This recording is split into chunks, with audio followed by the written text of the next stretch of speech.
So what I'm noticing in your hip is that you have hip flexion issues. Okay. A little bit of internal and external rotation, which is kind of like this type of issue. Not really that big of a deal, but you don't have that hiking up. Is that because the hip flexor is overdeveloped? Is it because this whole area is tightened?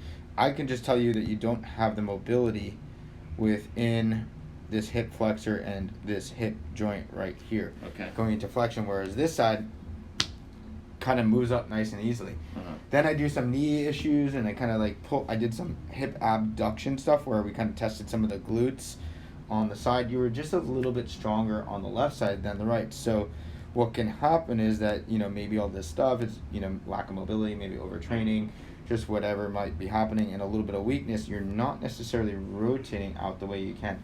Here's also the truth. We are going to find a little bit more as I dive into certain things and touch the tissues and work the heck out of you. Okay. When I work on you, you're going to be like, oh my gosh, like I didn't know that was tight. Or you're going to be like, oh, that. And then I'm going to go like, I thought that was tight. And I'm like, actually, this is pretty good. Okay. The truth is I got to just move you around. Okay. And actually work on you to find out what the heck is happening. Hands got to go on the stove for you to learn for you to actually cook, right? Right. So I did find that, not too tight through the rectus femoris and the quad base, but that knee flexion or bending that knee like that did not nearly have it. You felt that right away. Yeah. Versus that.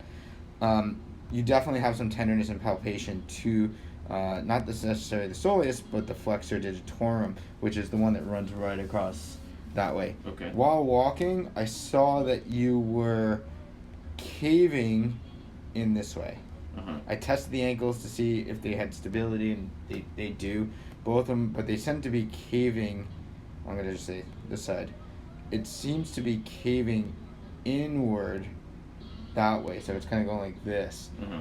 A lot of times is because the hip or the knee is not aligned, so you don't create this nice, quote, perfect line. Uh-huh. If this is a little weak, maybe it's being pulled in a little bit too much, maybe too tight of adductors, maybe too weak of this, or maybe just a little bit of combination of both. Okay. What can happen is that creates a twisting motion to that knee, and that drives all of this inward, causing the collapsing of that foot.